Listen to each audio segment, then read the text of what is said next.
वो किसी उर्दू के शायर ने कहा था कि उसने कहा था इश्क एक ढोंग है, तो मैंने कहा तुझे इश्क हो खुदा करे, फिर कोई तुझे उससे जुदा करे, फिर तू उसे तस्बीहों पे पड़ा करे, फिर तू गली गली फिरा करे, फिर तू उसी का नाम जपा करे, फिर मैं कहूं कि इश्क एक ढोंग है और तू नहीं नहीं कहा करे।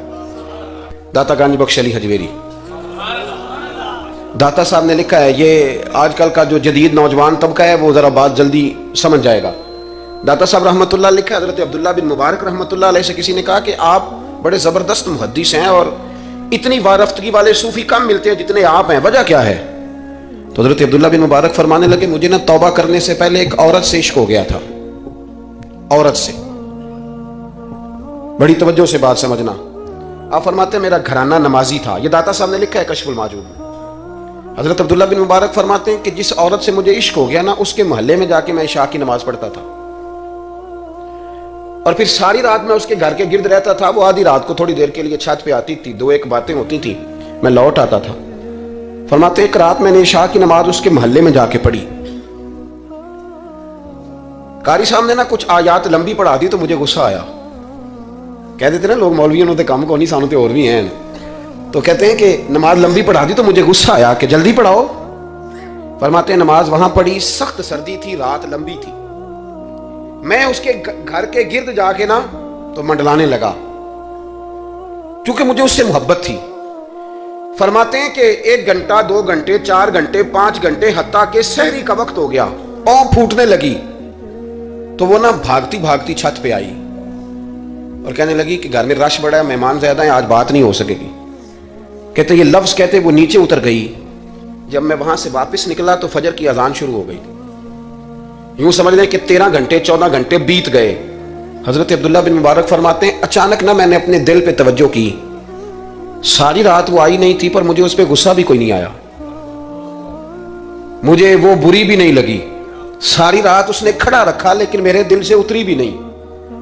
कोई नहीं समझ आई आपको मेरी बात? फरमाते हैं कि फिर मैंने अपने दिल पे तवज्जो की तो मुझे समझ आई कि मुझे उससे खरा प्यार है, सच्चा प्यार है। यानी उसने आधा जुमला कहा कि मैं मजबूर हूं, तो मैंने उससे मजीद ना कसम उठवाई ना गवाह मांगे, मैं उसकी वो मजबूरी भी फौरन ही मान गया। तो जनाब अब्दुल्ला बिन मुबारक फरमाते हैं कि जब मैंने वुजू करके मस्जिद में जाके 2 सुन्नतें पढ़ी ना, तो मेरे अंदर से आवाज आई, अब्दुल्ला अगर एक बीबी के लिए तू सारी रात खड़ा रह सकता है और उसकी सख्त बात सख्त इंतजार भी तुझे गुस्सा नहीं दिलाता, अगर औरत के इश्क में सारा कुछ हो सकता है तो रब रसूल के इश्क में भी हो सकता है। फिर उनकी बताई हुई तरावियां तुझे गुस्सा नहीं दिलाएंगी, फिर उनका कहा हुआ रोजा तुझे गुस्सा, फिर तो ये नहीं कहेगा कि बड़ा मुश्किल काम है जी गर्मियां दे रोजे ने, फिर तेरी जुबान से कोई लफ्ज इसलिए कि महबूब पर गुस्सा। एक साहब ने मुझे एक दफा फोन किया, हमारे संगी हैं, वकील हैं, बीवी उनकी प्रोफेसर है, कहने लगे जी आपके एक बुजुर्ग ने कहा है कि सहाबा नबी पाक सल्लल्लाहु अलैहि वसल्लम का बौल मुबारक पेशाब मुबारक पी जाते थे।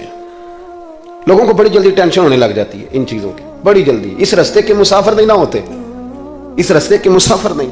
उन्होंने कहा जी कि सहाबा हुजूर का लुआब दहन अपने चेहरे पे मल लेते थे, नाक से रीठ निकालते थे तो मल लेते थे, ये कैसे हो सकता है? मैंने उनसे कहा कि तुम्हारी अकल में बात नहीं आएगी, तुम्हारा शोभा नहीं ना, तुम्हारा ये शोभा। कहने लगे आप समझा दें। तो मैंने कहा भाई सुनो, आपकी बीवी अमीर खानदान से है, हमारी बच्चियां जो पढ़ी लिखी होती हैं ना अमीर खानदान से होती हैं, ये जब किसी के घर जाती है ना तो उनका बच्चा पेशाब कर दे तो इन्हें बड़ी बदबू आती है, और अगर वो कह कर दे तो ये भी कह करने लग जाती हैं। होता है कि नहीं होता? और घर आके कहती हैं वो बड़े जाहिल हैं, सफाई नहीं करते।